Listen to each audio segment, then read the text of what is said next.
دوستو ہر ماں باپ کو اپنے بچے بہت پیارے ہوتے ہیں. ان کے بچے اگر ان سے دور ہو جائے تو وہ فکر مند ہو جاتے ہیں. اور جب ماں باپ اپنے بچوں کو پڑھنے کے لیے کسی دوسرے شہر بھیجتے ہیں تو ان کا سب سے بڑا خوف یہ ہوتا ہے کہ ان کا بچہ محفوظ رہے. ماں باپ اپنی اولاد کے لیے ہر خوشی، ہر ضرورت اور ان کی ہر خواہشات کو پورا کرتے ہیں، صرف اس امید سے کہ ان کا بچہ باقی بچوں کی طرح زندگی میں آگے بڑھ جائے، ان کا بچہ کچھ بن جائے، زندگی میں کامیاب ہو جائے. لیکن کیا کبھی یہ سوچا ہے جو بچے اپنے گھر سے دور ہاسٹلز میں رہتے ہیں کیا وہ وہاں محفوظ بھی ہیں یا نہیں؟ آج ہم جس کیس فائل کی بات کرنے جا رہے ہیں یہ کیس نہ تو کسی سیلیبریٹی کا اسکینڈل ہے اور نہ کسی انفلوئنسر کا مرڈر. یہ کیس ہے 22 سال کی ایک عام سی لڑکی ایمان افروز کا، جو مانسیرا سے اسلام آباد صرف پڑھائی کرنے کے لیے آئی تھی. اب کیونکہ ایمان کا گھر مانسیرا میں تھا تو اس نے ہاسٹل میں رہنے کا فیصلہ کیا اور وہ اسلام آباد کے G10 کے ایک پرائیویٹ گرلز ہاسٹل میں رہنا شروع ہو گئی. ایمان اسلام آباد کے انٹرنیشنل اسلامک یونیورسٹی میں پڑھ رہی تھی. ایمان ایک سیدھی سادی اور ایک سمپل سی اسٹوڈنٹ تھی، نہ وائرل نہ گلیمرس. وہ بس اپنا کام سے کام رکھنے والی لڑکی تھی. ایمان وہ لڑکی تھی جس کا صرف ایک ہی خواب تھا کہ وہ اپنی زندگی میں کچھ بن جائے. 19 اپریل 2025 کی رات کے 12:15 بجے کے قریب ہلکی ہلکی بارش ہو رہی تھی. ہاسٹل کی تمام لڑکیاں اپنے اپنے روم میں سو رہی تھی. ایمان بھی اپنے روم میں تھی لیکن جاگ رہی تھی. لیکن اسی وقت ایک آدمی جو کہ ہاسٹل کے باہر کافی دیر سے چکر لگا رہا تھا کہ جیسے وہ ہاسٹل کے اندر جانے کا موقع ڈھونڈ رہا ہو، اور فائنلی موقع ملتے ہی وہ آدمی ہاسٹل کی دیوار پھلانگ کر ہاسٹل میں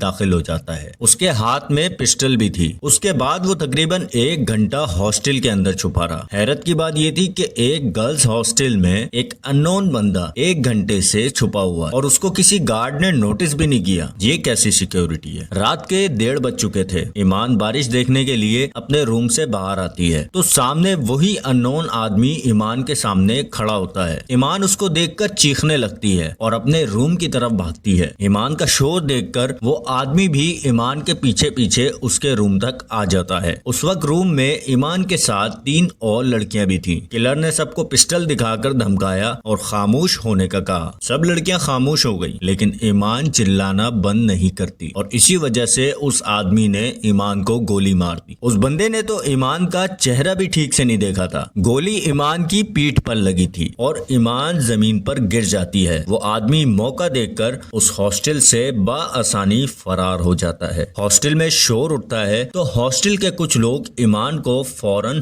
ہاسپٹل لے جاتے ہیں اور ایمان کی فیملی کو فوراً اطلاع دی جاتی ہے. ایمان کی فیملی جو کہ اپنی زندگی میں پریشانیوں میں الجھے ہوئے تھے وہ بھی پریشان ہو جاتے ہیں، لیکن افسوس کہ ایمان کی اسی وقت موت ہو جاتی ہے کیونکہ گولی ایمان کو بہت قریب سے ماری گئی تھی. ایمان کے بھائی زید خان نے اطلاع ملتے ہی فوراً سیکشن 302 کے تحت FIR درج کروائی. پولیس نے ہاسٹل کی ان 3 لڑکیوں کا بیان لیا جو اس وقت وہاں موقع پر موجود تھی. انہوں نے کلر کو بہت قریب سے دیکھا ہوا تھا. وہ پولیس کو اس کا حلیہ بتاتی ہیں کہ وہ کلر 25 سے 26 سال کا آدمی تھا. اس کی میڈیم ہائٹ تھی اور اس نے وائٹ کلر کا شلوار قمیض پہنا ہوا تھا. افسوس کی بات یہ ہے کہ وہ قاتل 2 مہینے تک آزاد گھومتا رہا کیونکہ یہ ایک ہائی پروفائل کیس نہیں تھا. یہ ایک عام لڑکی کا مرڈر تھا as compare to Sana Yousuf case جو کہ ایک فیمس انفلوئنسر تھی. وہ ایک ہائی پروفائل کیس تھا تو اس کلر کو 24 گھنٹے کے اندر اندر پکڑ لیا گیا. اب سوال یہ ہے کیا صرف انفلوئنسر ہونے سے انصاف ملتا ہے یا ایک عام انسان کی جان کی کوئی قیمت نہیں؟ لوگوں نے آواز اٹھائی. ایمان کی فیملی نے نیشنل پریس کلب کے سامنے پروٹیسٹ بھی کیا. عورت مارچ نے بھی آواز بلند کی